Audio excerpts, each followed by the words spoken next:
Profe, ¿a qué vino? Profe, ¿para qué vino? ¿Para qué viniste? ¿Para qué viniste? Profe, ¿para qué vino? Profe, ¿para qué vino? Hey, no tengo nada que hacer, la levantada no me pega bien. No fuiste capaz ni de decir, Profe, ¿para qué vino? Profe, ¿para qué vino? Profe, ¿para qué vino? ¿Para qué viniste? Profe, ¿a qué vino?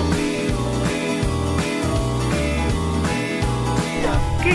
Profe, ¿para qué vino? Profe, ¿para qué vino? ¿Alguna Profe, ¿para qué vino? Profe, ¿para qué vino? ya terminó? Profe, ¿para qué vino? Una interpelación, un desafío, una pregunta que intentamos responder cada día en el aula. Profe, ¿para qué vino?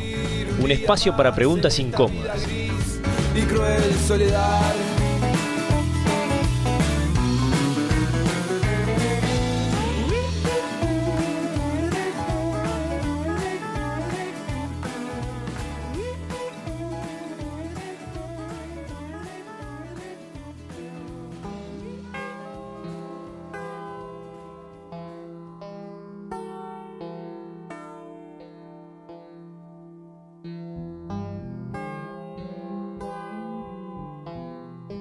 Así ardieron Poe, Lovecraft, Hawthorne y Ambrose Bierce y todos los cuentos de miedo, de fantasía y de horror, y con ellos los cuentos del futuro.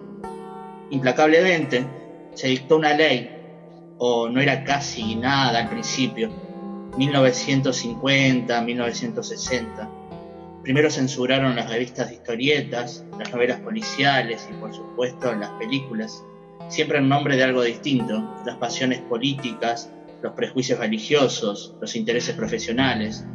Siempre había una minoría que tenía miedo de algo y una gran mayoría que tenía miedo de la oscuridad, miedo del futuro, miedo del presente, miedo de ellos mismos y de la sombra de ellos mismos. Tenían miedo de la palabra política, que entre los elementos más reaccionarios acabó por ser sinónimo de comunismo, de modo que pronunciar esa palabra podía costarle a uno la vida.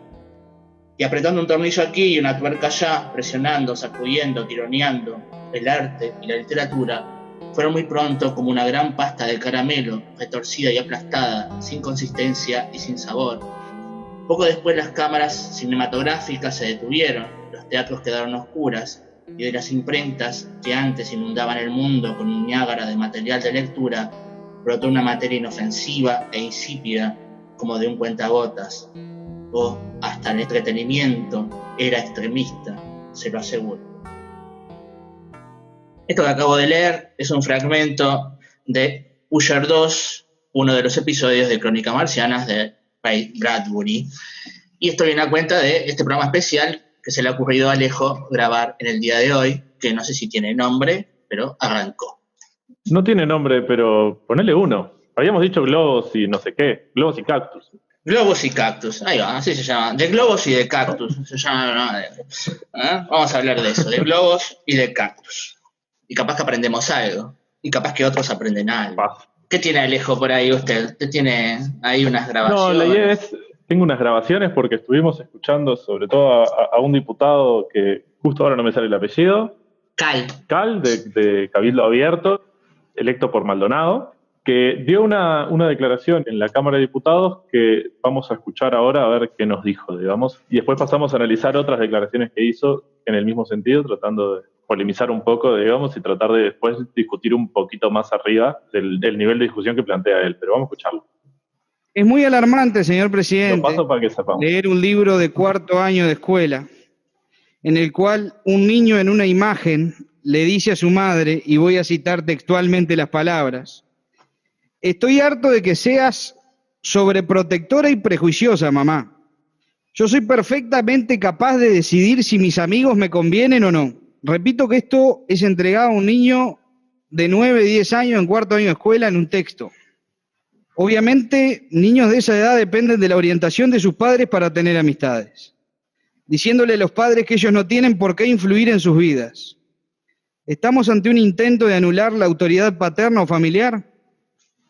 Cabe recordar, señor presidente, que la Constitución de la República, en su artículo 40, declara que la familia es la base de la sociedad y que el Estado es garante de su estabilidad moral y material. Pero sin embargo, desde el propio Estado le estamos enseñando a niños a ir en contra de la autoridad de los padres, que es la primera que estos conocen. ¿Qué base le dejamos para el resto de su vida? Es lo que yo me pregunto. Bueno, podemos ver como el diputado en realidad lo que hace es un análisis de un libro de texto de cuarto año, cuestionando en particular cuál es el objetivo de incluir ese texto. Ahora, podemos afirmar fácilmente que no entendió qué es lo que dice la viñeta, digamos, ¿no? Hay varias cosas, Alejo. Vos decías elevar la mira, y afuera de micrófonos lo decía André también, elevar la mira de la discusión. Esto va más allá del diputado este en particular, a pesar de que parte de él, ¿no? Va más allá de la viñeta también en particular, sino de la forma de hacer política con la educación que tienen algunos individuos que representan a determinadas colectividades políticas partidarias. Hay que ir a ese punto, ¿no? A qué están atacando y por qué están atacando este tipo de cosas, que no es atacar una viñeta, ni siquiera el libro del cuarto. Es atacar una concepción de la educación y defender otra concepción de la educación que es muy problemática de entender y de admitir que se haga de ese modo, ¿no? Entonces, hay que ir a aspectos más generales, partiendo de este caso particular, de este señor, y demostrando, sí, se puede partir de algo que causó mucha gracia, y por ahí causó varios memes, y este señor se defiende de eso. Sí, se puede partir de ahí, pero después la idea es elevar un poquito la mira, veremos si lo podemos hacer en este programa, ¿no? Pero evidentemente al principio, por lo menos de acuerdo a la locución que hizo en el Parlamento, no entendió la viñeta. Después él dice que sí, en la entrevista que usted tiene, y que después escucharemos, pero él cuestiona lo que dicen, pues, el niño o la niña globo a su mamá, ¿no? Nunca aclaró el tema de los cactus, nunca aclaró todo el tema de la viñeta, ¿no? Lo que uno puede ver en la viñeta.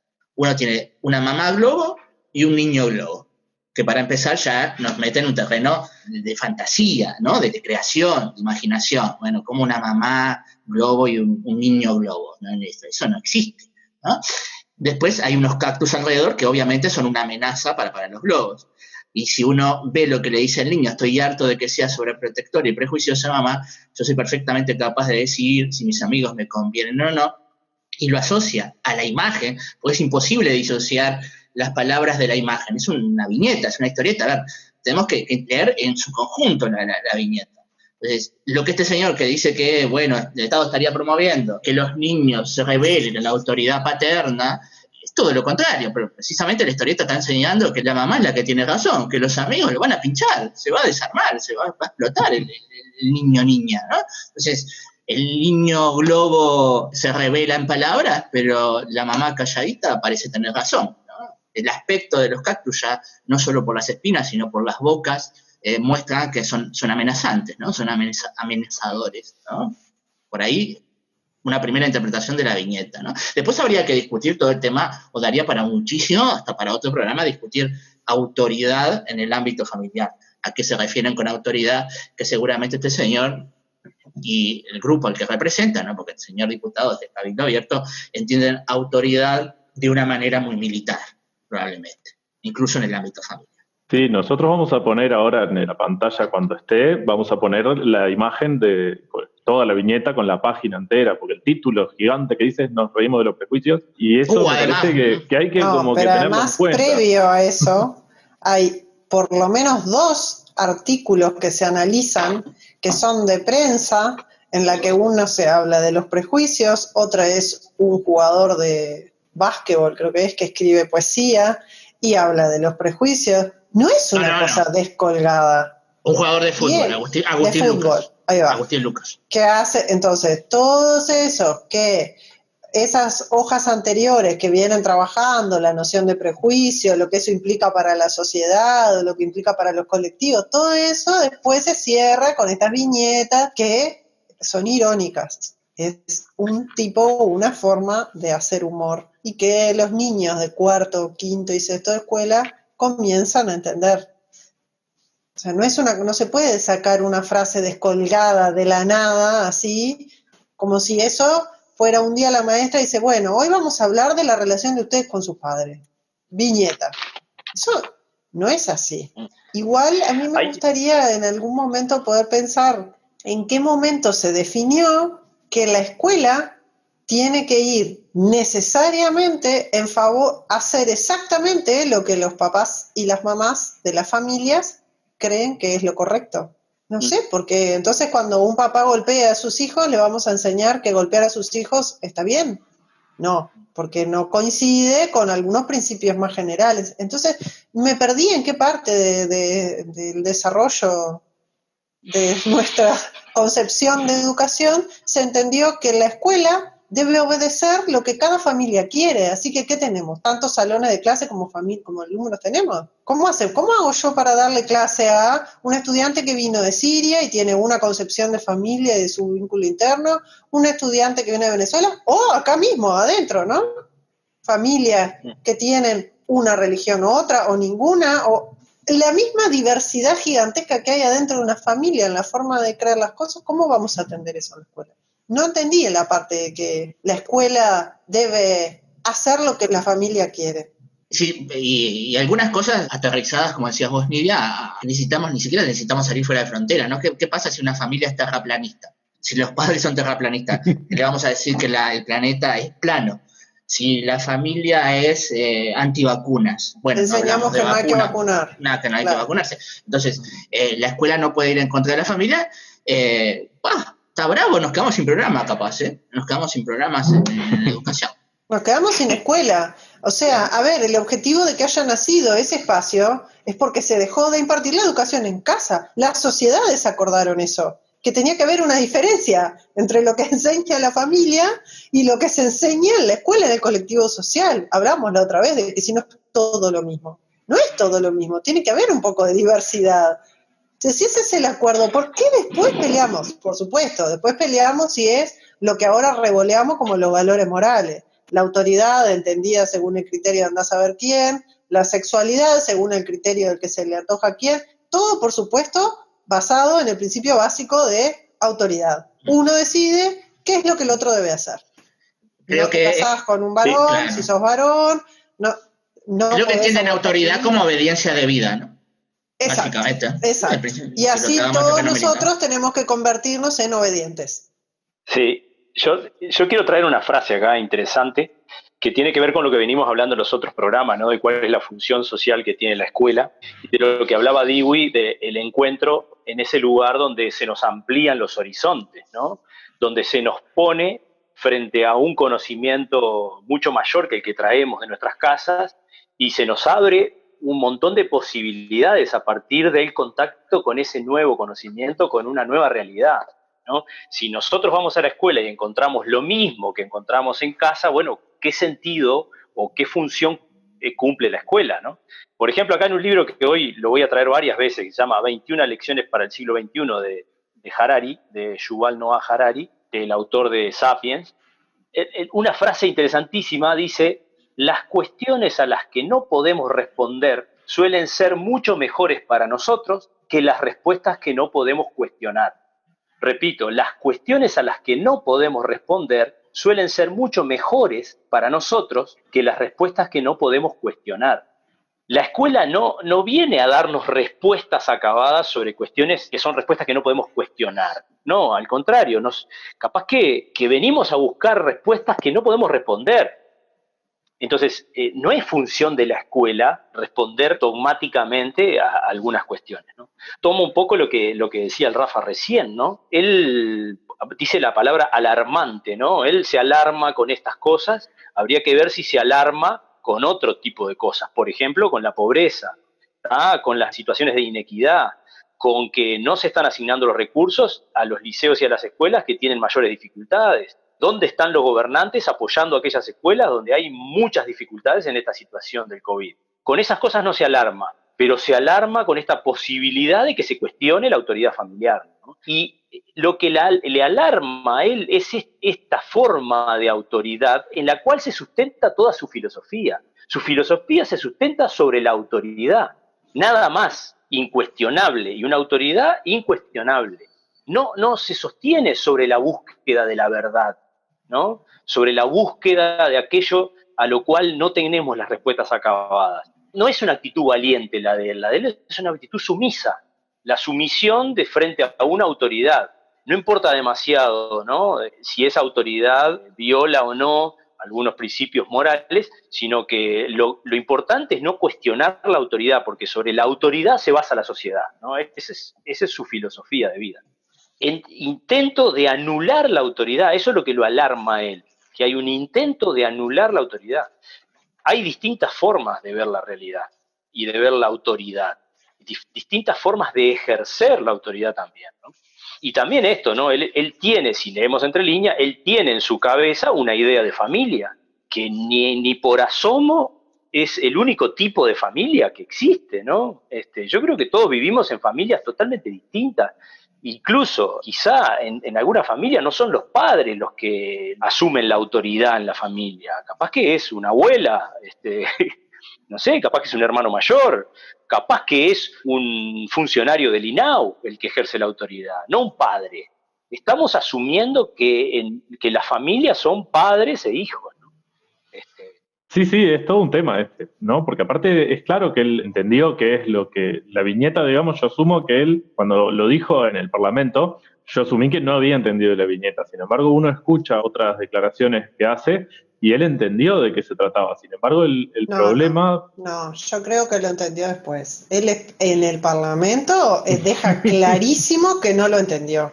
No por cómo describe las inquietudes de él.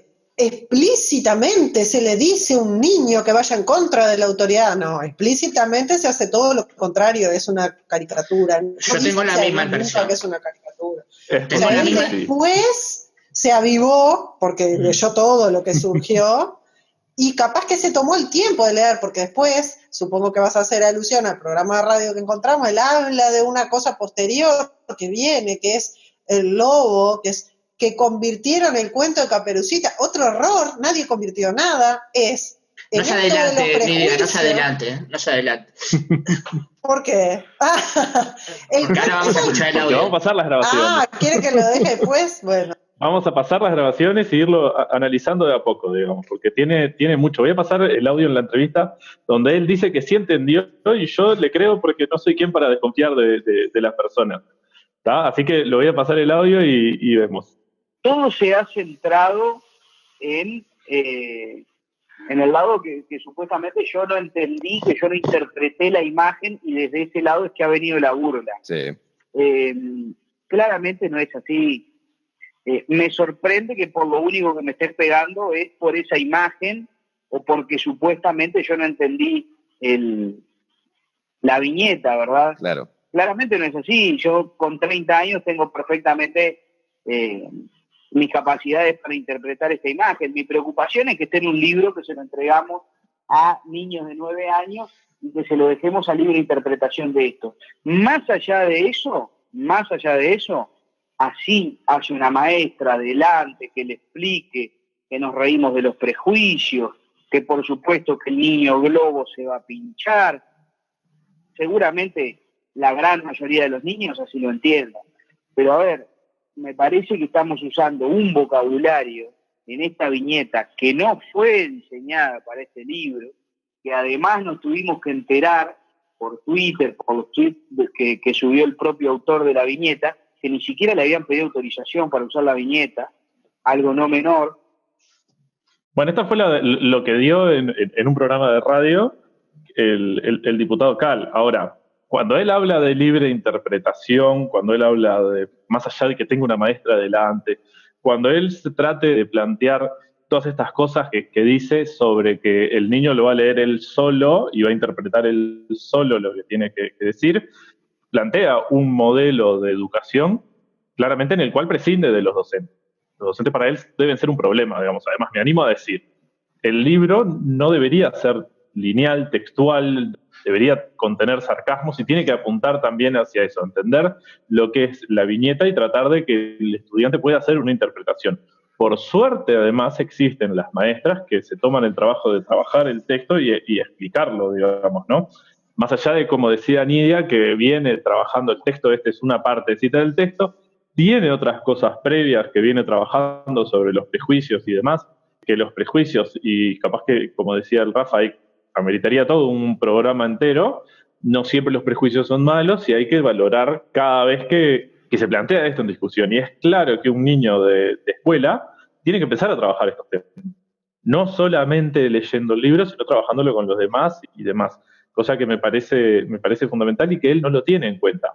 Yo puedo entender que él no haya entendido de entrada lo que leyó en el Parlamento, digamos, lo que interpretaba en el Parlamento. Pero después sí, debería haber un análisis posterior, más allá de lo que dice el texto, ¿no? De qué es el contexto todo sobre las actividades que tiene, sobre la imagen, sobre el trabajo con los docentes, que debería ser tomado en cuenta. Después que ya tuvo tiempo, se mandó la macana que se mandó en el Parlamento, supongamos que se equivocó. Después debería haber existido el otro análisis. Tampoco existió. Si no es que se equivocó, entonces sigue siendo igual de grave, digamos. Pero le agrega el hecho de que ya prescinde de lo que es la maestra y cuál es el rol que cumple la maestra en ese sentido educativo, que me parece que es para mí la frutillita, digamos, ¿no? Como el colmo. Yo ya tengo el libro, tengo el material, hay que revisarlo y es lo que tiene que aprender el estudiante sí o sí, independientemente de lo que haga la maestra. Pero sí, o sea, tengo que hacer un libro que se entienda perfectamente en un sentido solo, único, indiscutible, único, sin ambigüedades, más allá del trabajo docente, ¿no? Más allá del trabajo docente y del trabajo de las lecturas de los propios compañeros, ¿no? De ese trabajo. Y no puedes utilizar sarcasmos, ironías, cosas por el estilo, porque no imagínate lo que puedes llegar a interpretar. O sea, no podemos dejarle a ningún niño ningún libro literario. No, nada podés dejarle. Pero literario, sin duda, ninguna, porque se basan en eso, en la ambigüedad, en la múltiple interpretación, en los recursos como la ironía, ¿no? En la metáfora. La metáfora. No decir las cosas directamente. Entonces, ¿qué hacemos con el Quijote, por ejemplo? Lo dejamos. Esos libros, los libros literarios para afuera, porque evidentemente implican ambigüedades, ironías, metáforas. Debe ser por lo lineal y lo literal que es la Biblia, que explica todo claramente y no te deja ninguna duda y tiene una única interpretación, por suerte. No, los que sí son literales y tienen una explicación única son los manuales de procedimiento militar, ¿no? Bueno, claramente. Eso sí tienen una sola y si tenés una interpretación diferente, no vas a tener mucha posibilidad de desarrollarla, ¿no? Calabozo. Ahí va la autoridad, para que te quede claro.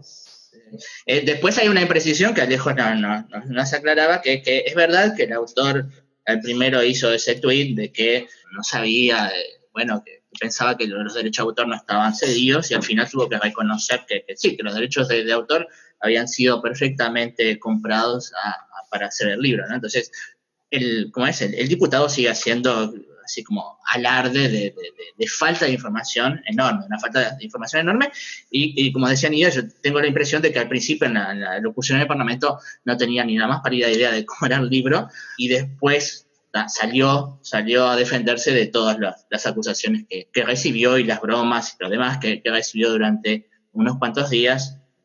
Habrá conseguido el libro, lo habrá bajado, como él dice por ahí, y habrá visto alguna cosa más, y justamente de las cosas que vio, siguió criticando sin mucho argumento. Otra vez me parece que hay que leer entre líneas y un poco conclusiones que uno saca, ¿no?, de este señor, y voy por la línea del Rafa, ¿no? Sí, claro, en una conflagración bélica seguramente es imposible plantearle a un batallón diferentes interpretaciones sobre, una dirección a seguir. Sería el suicidio masivo y estaríamos minando, o debilitando las defensas de un país, ¿no? Y eso sería criminal. Ahí no habría que cuestionarse absolutamente, ¿no? Hay una sola forma de interpretar y esa interpretación viene de la jerarquía correspondiente. Punto. Que se hace cargo de los resultados de ella. Exactamente, que es el último responsable. En el caso de la educación, habría que enseñarle a este señor que no es igual que en el ejército. Entonces, hay que hacer una distinción.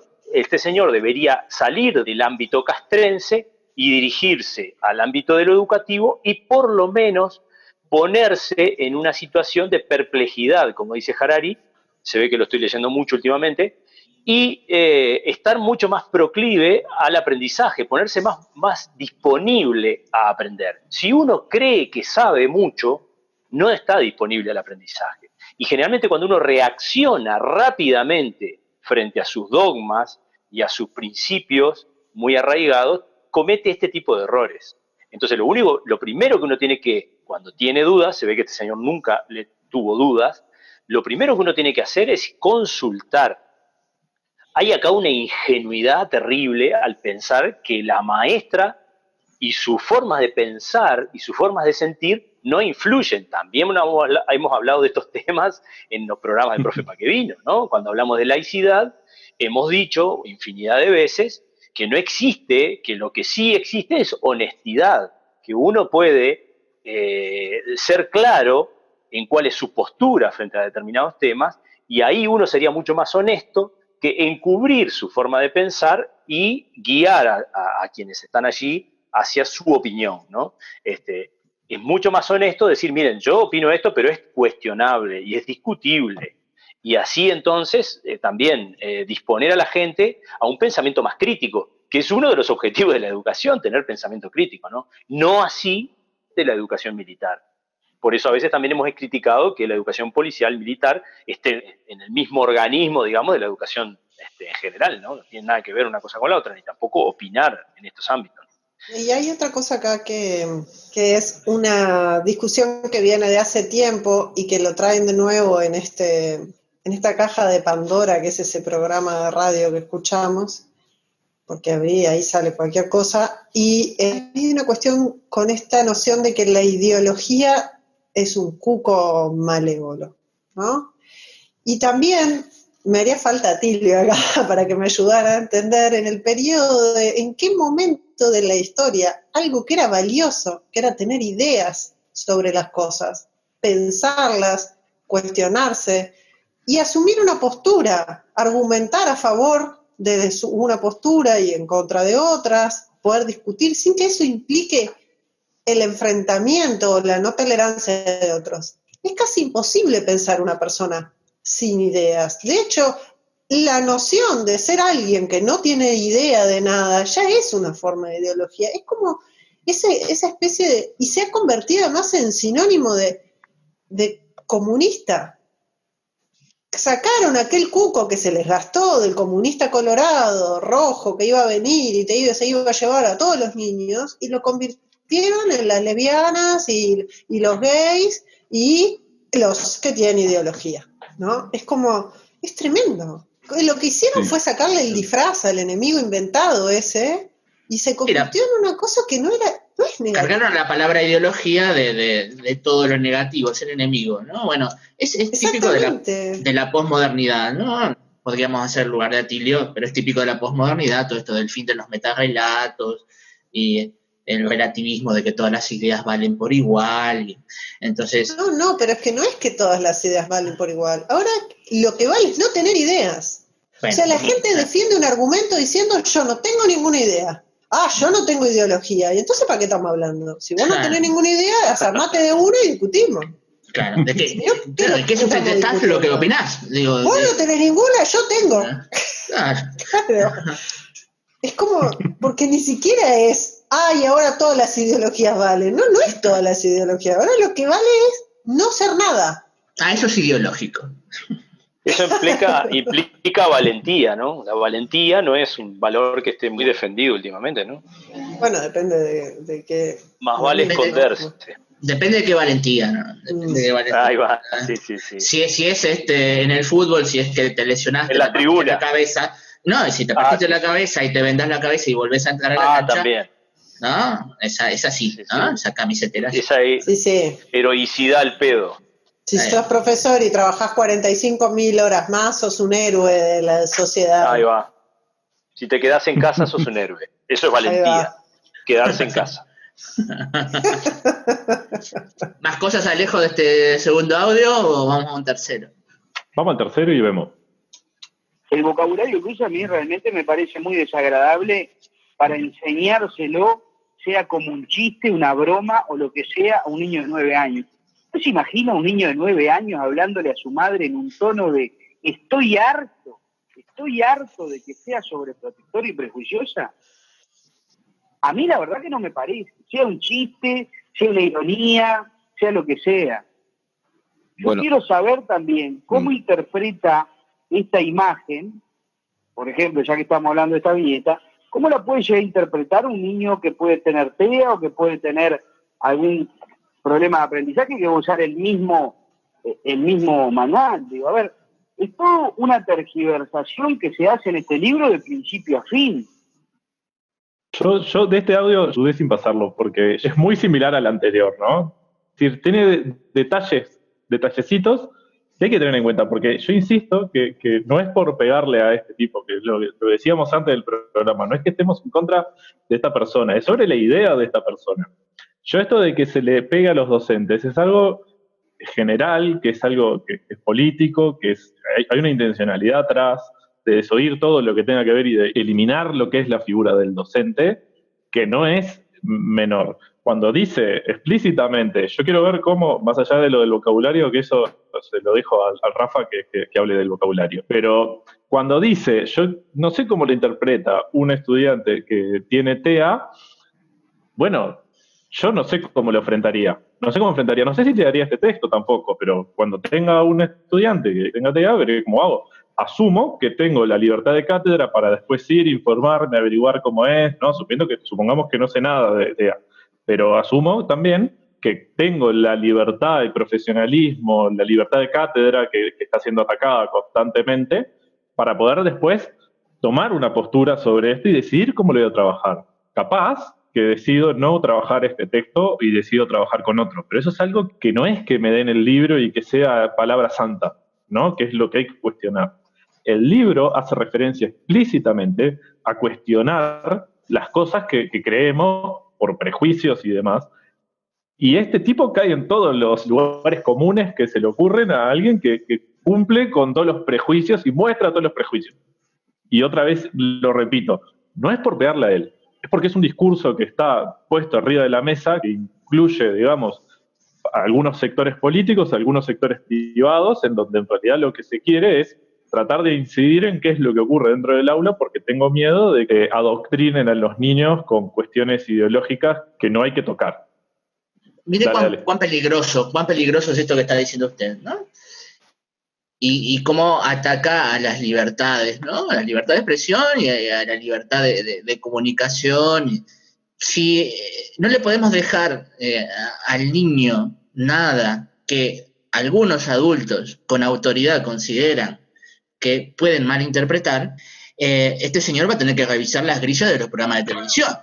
Debería. Va a tener que empezar a prohibir los noticieros. Los noticieros que están en el horario de protección al menor. Porque ahí hay un montón de cosas que seguramente un niño vea y para este señor sean peligrosas de ver, ¿no? Los 40 minutos de noticias policiales que daban antes, no sé ahora, por ejemplo, ¿no?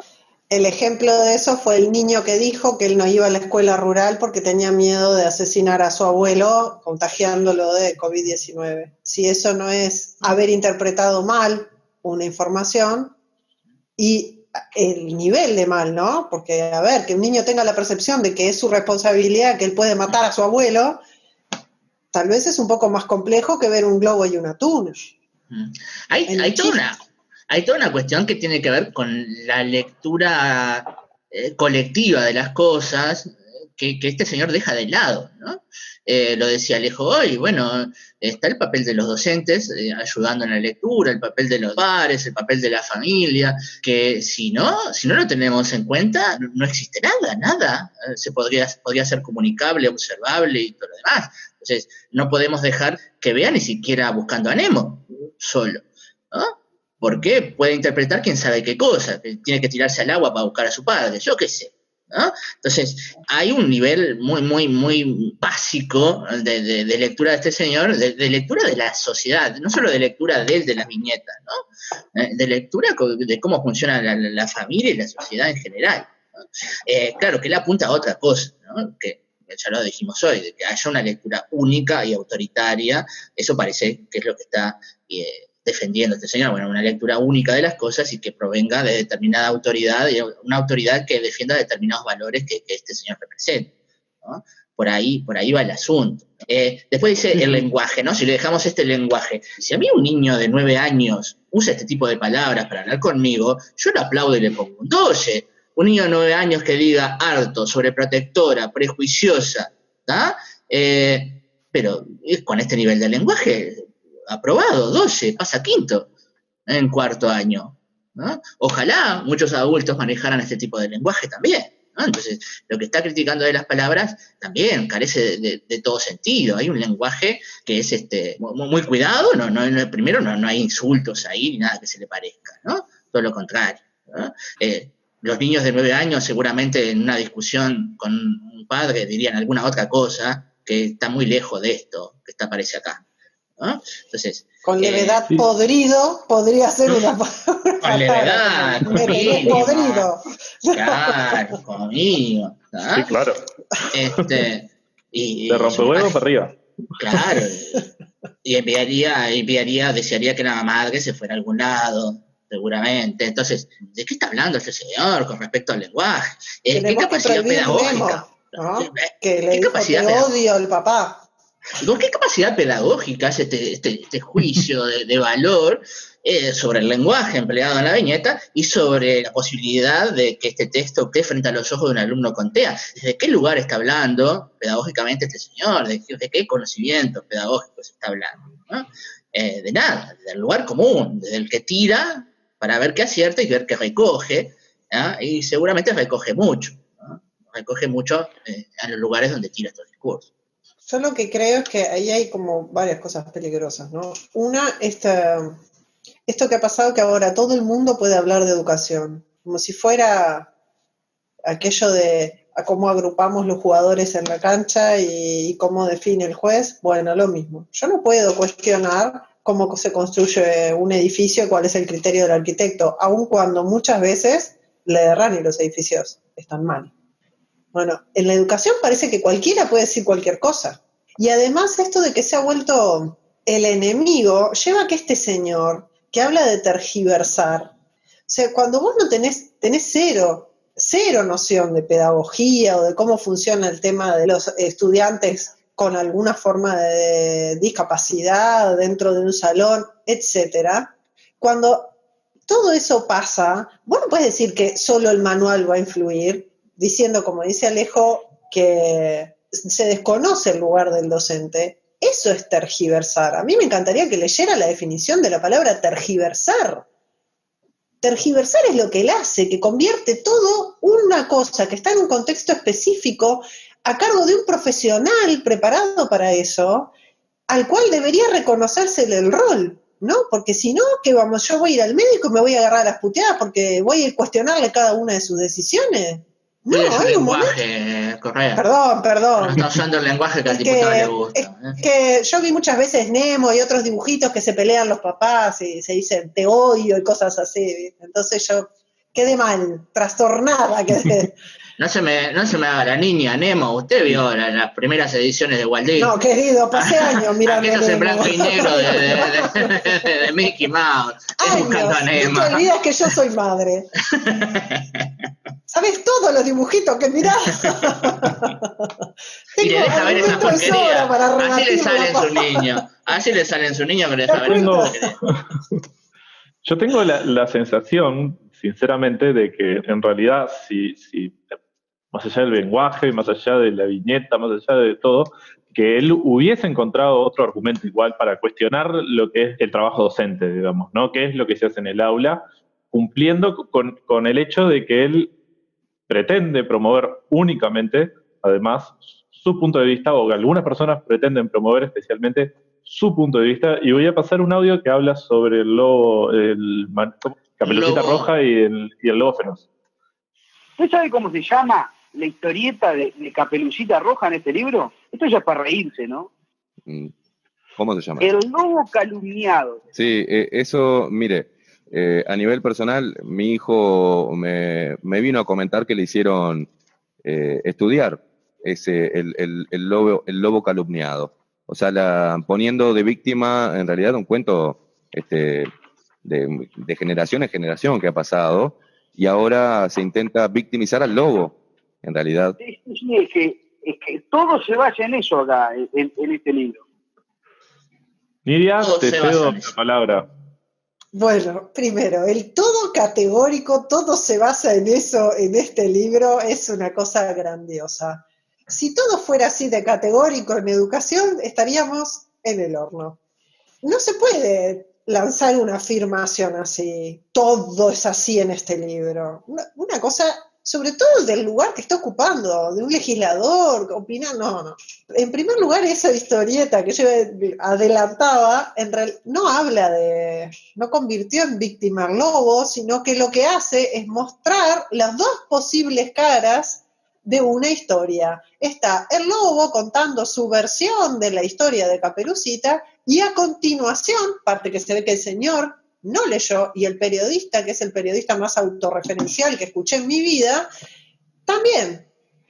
Es como, omitieron la parte de que Caperucita después hace su versión de la historia, y lo que se trabaja es cómo sobre las historias hay versiones, y que depende la versión que uno escuche, cada uno va a dar lo que piensa según su perspectiva. Eso es lo que analiza después.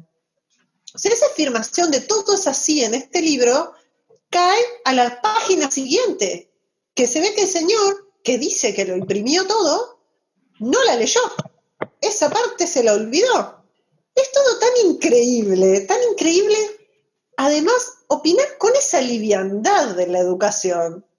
Es como si yo me pusiera a discutir en este momento desde el lugar de madre cuyos hijos escuchan la radio. ¿Qué pasa si en la radio se escucha un periodista que habla permanentemente de sí mismo? Yo qué sé, cada uno ejerce su profesión, su gusto. No me gusta su programa, escucharé otro. Pero en la educación, además había algo valioso eso, era que si la familia tenía una postura diferente, podía sentarse y discutirla con sus hijos. Y que sus hijos a continuación fueran y plantearan su mirada en la escuela. Nadie lo va a echar de la escuela porque piensa distinto. Eso es lo que tiene de mágico la escuela, de grandioso. Que él se va a quedar ahí y va a decir que en su casa piensan otra cosa. Y la maestra va a decir, qué bueno, otros piensan otra. No, le vamos a decir al niño que en todo el mundo así lo metemos en esta gran burbuja de irrealidad que es, todos pensamos lo mismo en este mundo. Porque como todos mis amigos de WhatsApp piensan lo mismo, todos mis amigos de Facebook piensan lo mismo, todos en Twitter piensan lo mismo, gracias a un algoritmo, entonces en la escuela vamos a hacer eso, el mismo mecanismo. Enseñamos a que en este mundo nadie piensa distinto, todos pensamos igual. Hay que analizar la globalidad del libro y la página completa en la que están estas dos versiones. Como dice Nidia, se quedaron con una de las páginas, ¿no? Inmediatamente está la versión de Caperucita, pero a su vez están acompañados por dibujos, ¿no? Las versiones.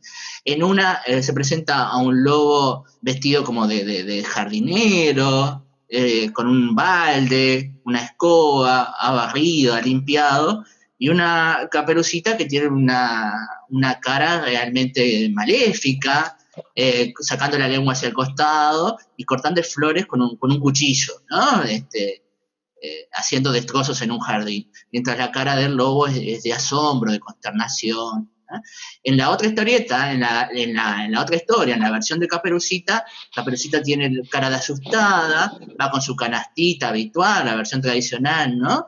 Y se acerca un lobo realmente temible, feroz, se acerca de la espalda, ¿no?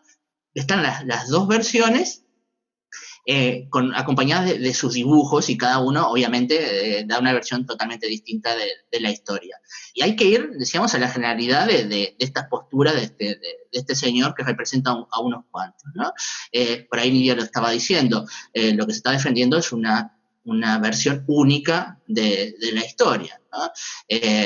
Que es lo que venimos repitiendo a lo largo de estas grabaciones. Bueno, acá hay una versión única, una voz autorizada a decir qué es la verdad y que está bien, y esa versión parte desde una autoridad. Y no puede haber más de una versión, hay una verdad única. Y la verdad única viene dada desde la tradición, que ahí lo agrega el locutor, no sé si llamarle periodista, el locutor, que autorreferencia, bueno, sí, que mi hijo lo lo leyó y dice, bueno, es una historia tradicional, que siempre fue la misma, entonces, si siempre fue la misma, no se puede revertir, no se puede hacer otra versión de esa historia.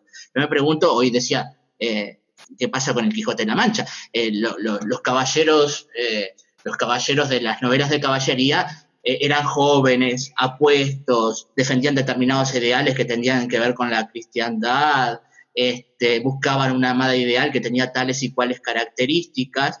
Entonces, Cervantes hizo una cosa que no. El caballero tradicional era así, no puede aparecer Don Quijote, aparece un caballero de 50 años, todo flaco, todo destrozado, sin hacienda, cuya amada ideal huele a ajos, y es una aldeana de por ahí a la vuelta. No. Hay una versión única y la historia no puede cambiar, no pueden crearse otras versiones, no puede hacerse parodias, no puede hacerse humor, no puede hacerse contarse de otra manera lo que ya está establecido. ¿Qué iba a decir usted? Sí, hay una, no sé, Alejo, si vos querías hablar, pero dale. Una jerarquización exagerada de esto que se transmite de generación a generación. Es algo intocable, ¿no? Impoluto, y esa valoración extrema de la tradición, de la familia, falta nada más la propiedad. Bueno, es una lectura que uno tiene que hacer entre líneas, uno no puede ser ingenuo. Acá hay una hipervaloración de lo que es la tradición y la familia, que responden a un ideal, a una ideología claramente, ¿no? Y para echar por tierra esto, no vamos a decir simplemente que porque tienen este tipo de valores tenemos que descartar su forma de pensar. Pero lo que sí le podemos recordar a este señor, que muchas cuestiones que están en la tradición no son tan positivas. Pensando nada más en los niños, que es eso lo que supongo que él está pensando en primer lugar, los niños no eran tratados ni siquiera como seres humanos tradicionalmente, en un tiempo no tan lejano en nuestra historia. Por lo tanto, capaz que eso que está tan atrás en la tradición y que se ha ido transmitiendo de generación en generación es algo cuestionable y habríamos que erradicarlo totalmente, que a un niño no se lo trate como un ser humano. Pero además hay que pensar también cómo surgieron todos estos cuentos que son casi mitos que se generaron en un tiempo para, como una medida proteccionista contra los propios niños, ¿no? Que hoy quizá no tengan tanta razón de ser. Un niño solo por el bosque era, presa de cualquier tipo de accidente, y quién sabe cuándo se podrían recuperar esos niños, ¿no? Entonces, generar estos mitos, estos cuentos, que tenían más que nada la función de sembrar el terror, eran una medida proteccionista en un tiempo donde las cosas no eran tan fáciles. Y además, quizá hoy habría que hacer también una versión un poco más protectora de los animales, ¿no? Porque todos sabemos cómo termina el pobre lobo, y una situación bastante abusiva, ¿no? Que los seres humanos estamos teniendo justamente actitudes bastante abusivas con respecto a los otros seres que viven sobre el planeta, y que en definitiva también es una medida poco inteligente, porque dependemos, tenemos una interrelación con todos los seres que viven sobre este planeta, que es innegable, ya la ciencia lo ha demostrado, ¿no? Entonces quizá proteger este relato de Caperucita Rosa capaz que ya es un poco, quedó fuera de moda, ¿no? O sea, dejemos de bromar con esto, y no protejamos ese relato, que de todo punto de vista además es un relato fantástico, medio truculento, ¿no? Que habría que tomarle el pelo además. Sí, a mí me llama la atención cómo tanto el entrevistado como el entrevistador, el periodista, lo que sea, se ponen a defender el texto, la versión del lobo feroz, digamos, como de Caperucita, como si fuese, digamos, algo prácticamente de principios. Y lo que yo tengo que asociarlo necesariamente a cuando se quieren cuestionar otros discursos. Por ejemplo, ¿qué pasa cuando se trabaja con feminismo en el aula? ¿No? Que se tome ese tema. ¿Qué pasa con el tema del rol de la mujer en la sociedad y demás en el aula? Hay que defender lo mismo que se venía defendiendo hasta ahora, hay que cuestionarlo. Yo tengo muy claro que estas personas, ¿no?, que defienden este tipo de discursos, quieren que siga todo igual, quieren que siga siendo los cuentos que se cuentan en la escuela, aunque suene horrible, sigan siendo sobre Cenicienta y el príncipe azul, siendo que solamente hay un príncipe azul y una única forma. Quieren que los niños jueguen a la pelota y las niñas jueguen con muñequitas jugando a la princesa. Nunca nada al revés, nunca nada que se puede cuestionar, nunca nada que supere esta situación. Y eso es lo que hay que cuestionar de fondo, digamos, en este tipo de intervenciones que no son nuevas, que ya sabemos que están y que van a seguir estando, y está bueno ponerlas arriba de la mesa para cuestionarlas más que nada. ¿Qué tal? Muy bien. ¿Tenemos algún audio más, Alejo? Tengo dos más. Prometo que son los últimos dos, y si quieren discutimos de alguna cosa más ahora después. Tengo dos. Voy a pasar el primero y enseguida voy a pasar el otro, así que no sé. ¿Los dos juntos? Sí, los dos juntos. En otras secciones de estos textos se busca confundir autoridad con tiranía, nuevamente buscando que el menor se rebele y asocie una autoridad legítima a un autoritarismo. Esto fue lo que dijo él en el Parlamento, donde en realidad lo único que hizo fue una acusación de que los libros de texto querían asociar la tiranía y demás con algunas cosas. Y a mí, confieso que cuando lo escuché dije, bueno, habría que buscar el texto y ver qué es lo que se refiere. En la entrevista él lo aclara, digamos, y es mucho más explícito. Bueno, en el libro del cuarto año hay una parte donde ellos tienen que asociar palabras, tienen que asociar sinónimos a la palabra tiranía. Por supuesto que le da la opción dictadura. Claro.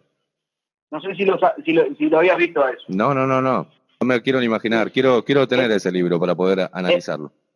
Los podés descargar. Yo los descargué de internet y me los imprimí. Es muy fácil acceder a ellos. Bueno. Muy bien. No sé quién quiere empezar. Yo quiero señalar algo porque se me voy a olvidar, que sucede ahí al final de este fragmento de la entrevista, que es cuando el periodista que había afirmado anteriormente que su hijo había hecho la tarea del lobo feroz, dice que no ha visto el libro.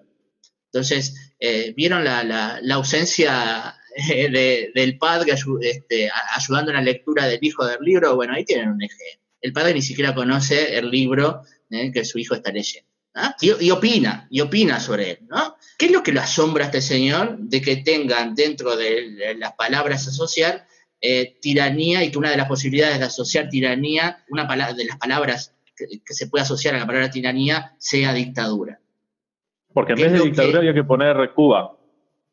¿Qué es lo que les asombra a ambos, ¿no? A periodista y a político, de que se asocie la palabra dictadura? Ay, no me lo quiero imaginar, dice el otro, lo quiero leer, lo quiero ver. Bueno, un periodista que no se informó para hacer la entrevista, ¿no? Por eso yo quería usar la palabra locutor más que periodista, ¿no? ¿De qué estamos hablando? Claro que se puede, ¿qué hay que asociar? No es que se puede, que hay que asociar la palabra dictadura igual a tiranía. ¿Por qué? ¿Por qué no? ¿Qué es lo que Claro, capaz que ellos ven a la dictadura como algo más beneficioso, ¿no? Ellos lo ven como un gobierno de facto, que cayó ahí. De hecho. ¿No? Claro. No había otra vuelta. Como todas las torturas y las violaciones de los derechos. De facto. En realidad, tiranía sería un poco menos terrible si nos referimos a la historia. Capaz que el tirano era aquel que era impuesto a gobernador porque había una situación de crisis, pero era por un periodo limitado, ¿no? Incluso se limitaba ese periodo a una determinada cantidad de tiempo, porque había una situación crítica generalmente de invasión, guerra, en fin. Pero lo que sí, en los dos casos, lo que incluía ello era la supresión de los poderes del Estado, esta división más republicana de todos los poderes estaban en manos de una persona o de un grupo de personas. Sí, esa distinción más bien es como que me remite a una época donde había ciertas palabras prohibidas, me parece, y aludir a ellas era peligroso y un delito. Entonces la palabra dictadura no se puede nombrar. No se puede nombrar la palabra dictadura, como tampoco se podía nombrar la palabra paloma, la palabra libertad, incluso la palabra democracia. Pero la palabra dictadura está en el idioma español, diccionario. Así que el niño la va a poder encontrar. y debe saber sinónimo de qué es. Es como todo un conjunto de pavadas. Hablamos de enseñar la historia y tenemos que sacar años enteros de la historia de nuestro país porque a la gente le molesta que se hable de que eso pasó. Eso pasó, está ahí, ocurrió y no podemos hacer como que no. Justamente tergiversar la información es omitir las cosas. Es todo tan incoherente y tan agarrado de argumentos sin lógica ninguna, sin criterio pedagógico ninguno, sin haber cuestionado, sin haberse puesto a pensar cuál es el lugar de la educación, o sí, capaz que es esto que dice Alejo, ¿no? Capaz no. Casi seguro que sea así, no quiero ser tan categórica como el señor. Me parece que esta idea de que vamos a construir, va todo encaminado a destruir la imagen de los docentes de nuevo, porque viene todo esto encaminado a que los docentes sindicalizados y de izquierda son el enemigo para la educación. Entonces, está todo en este paquete de intolerancia, de enseñar a que poder discutir con otro que piensa diferente no es algo valioso, es algo que está mal. Sí, responde a una modalidad educativa que implica la escuela como un lugar separado, un lugar protegido, aislado de lo que pasa alrededor. Pero a su vez es contradictorio porque él plantea la importancia de la familia. En la educación. Entonces es toda una contradicción. Fundamentalmente lo que hay acá es una falta de confianza en un profesional que trabaja en la enseñanza, claramente.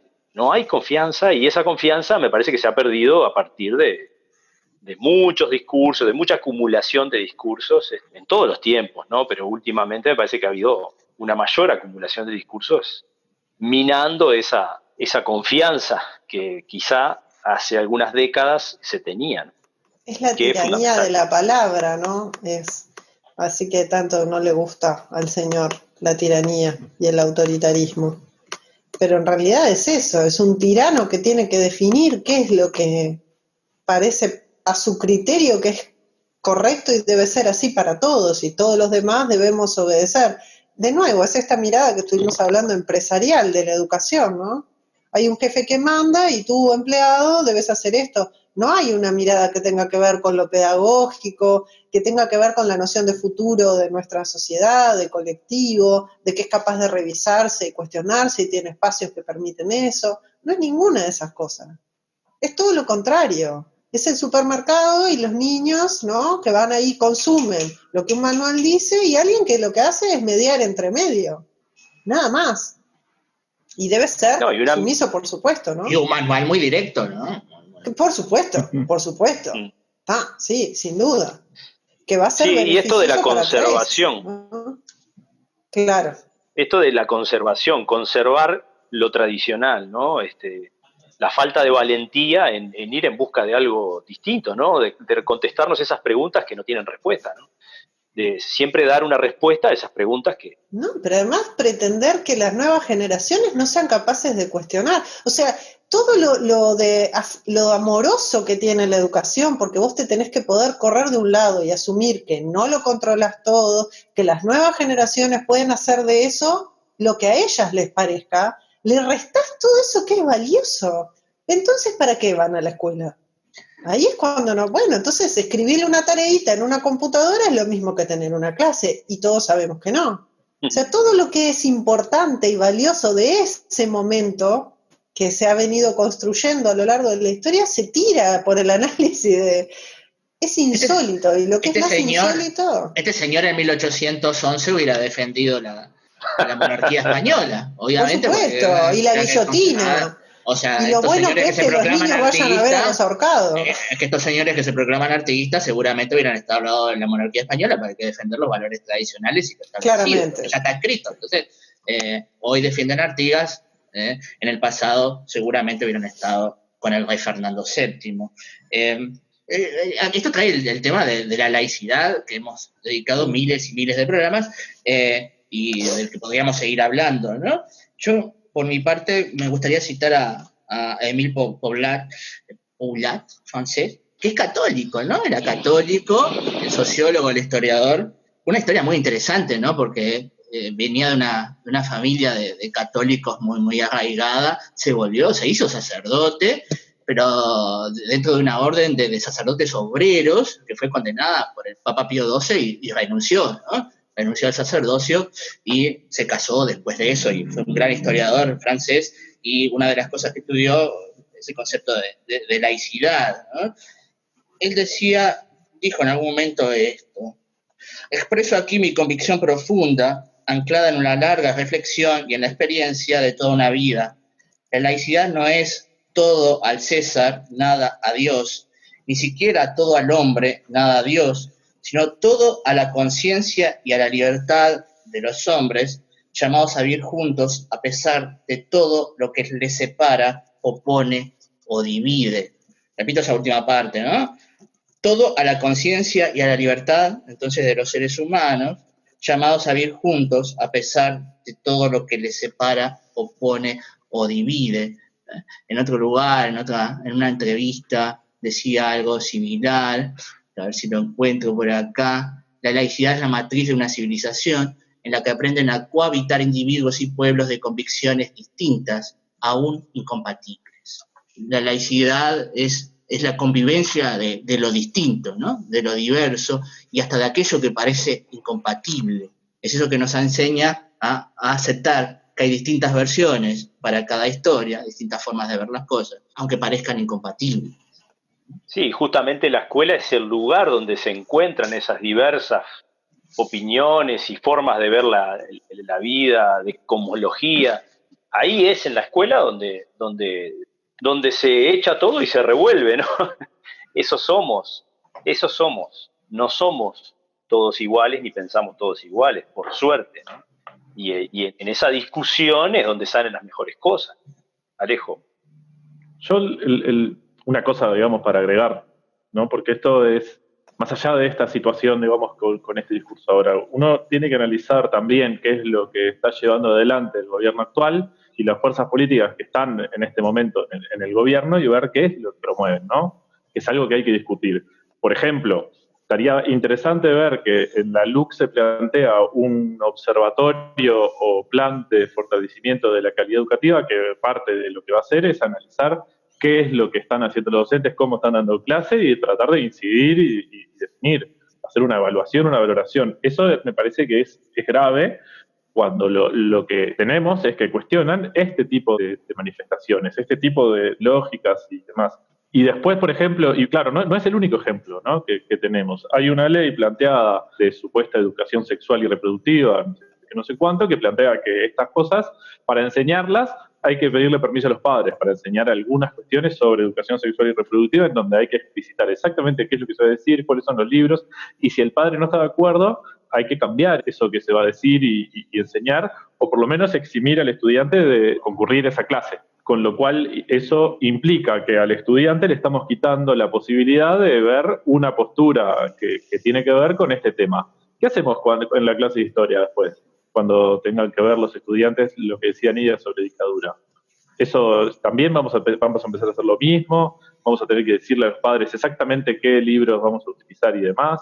Para mí el tema poder está entender lo ideológico, ya que no les gusta la palabra ideología de todo este planteo, basta decir que con ese criterio, así, entonces que algún profesor que no le guste, algún padre que no le guste que sus hijos aprendan qué es la estequiometría, o qué es una célula procariota porque no le gusta, o qué son los números naturales, entonces no se le va a poder enseñar, porque en esa familia no se trabaja en esas cosas, no se aprende de experimentos de química porque es magia extraña. Sí. No tiene más que un criterio ideológico. Y de una ideología que pretende ser hegemónica y pasar por encima de todas las demás, con el discurso de no ser, ¿no? Claro, es mortal, estoy de acuerdo contigo. Sí, y es una actitud bastante anti-laicismo, la de este tipo, ¿no? Porque antepone un dogma, ¿no? Yo a este tipo le haría una recomendación y le leería estas 4 líneas de Harari en esa recomendación, que dice así: si alguien quiere que su religión, su ideología o su visión de la vida guíen el mundo, la primera pregunta que le haría sería: ¿cuál es el mayor error que tu religión, tu ideología o tu visión de la vida ha cometido? ¿En qué se equivocaron? Si no es capaz de contestarme algo serio, yo al menos no confiaría en él. Yo le recomiendo a este tipo que revise cuál es su mayor error, en qué se han equivocado, ¿tá? Y después recién, quizá yo lo escuche, si es capaz de decirme algo serio. Claro, usted le está recomendando que lea el libro de uno de los pensadores más importantes de este momento, ¿no? Que es abiertamente homosexual, realmente homosexual. Yo no creo que este señor, al saber eso, se atreva ni siquiera a acercarse al... Claro que no. Yo hay dos cosas solo que quiero. Hay una que la tengo acá de un autor de un libro que pedí prestado y aún no he devuelto, gracias a la cuarentena. Que quería citar apropiación indebida se llama. Pero... Sí, y lo confiesa al aire todavía, ¿no? Totalmente. Sí, claro. Lo que pasa es que el propietario ya lo sabe. Esas son las madres de hoy. Un ratito. Sí, nos está escuchando. Se educa con el ejemplo, Nidia. Se educa con el ejemplo. Pero dice, ¿para qué están los marcadores, Nidia? Acá. Es de Gramática de la Fantasía. ¡Ah, es mi libro! ¡Es mi libro! ¡Devuélvamelo! Pero usted ya sabe que yo lo tengo. Ahí estaba. Claro. Por esto de las palabras, ¿no? Y del uso de las palabras. Pero hay dos cosas. Primero quiero leer porque me quedé con Hannah Arendt.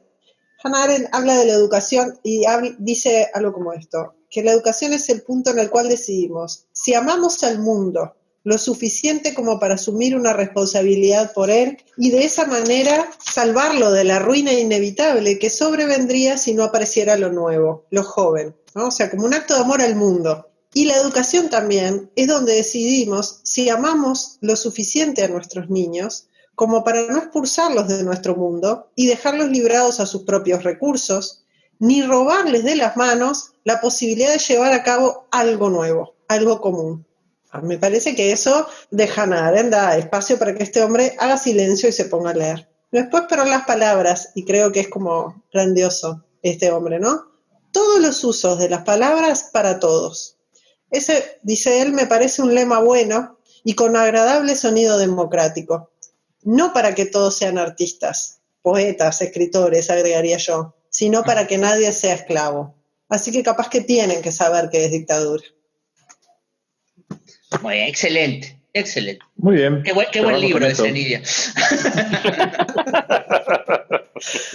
No sé cómo lo estoy disfrutando. Se lo recomiendo, Fernández, si no lo ha leído todavía. Muy bien, ¿cómo no? Voy a ver si consigo a alguien que me lo preste. O que me lo empreste. Bueno, Alejo, ¿terminamos esta edición especial de Profe Padrino? Cerramos y bueno, nos vemos el jueves, porque el jueves salimos en vivo igual. ¿Y tenemos tema para el jueves? Sí, ahora lo comentamos cuando salgamos del aire. Nos vemos.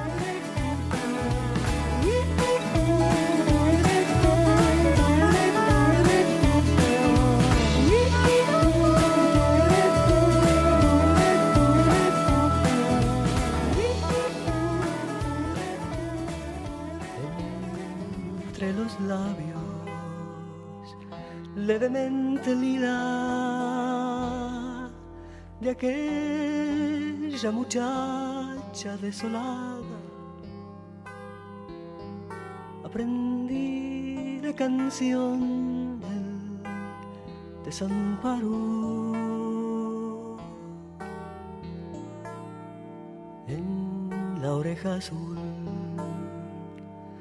del bichicome escuché el murmullo lastimado de la canción del último abandono. Canciones y canciones y canciones,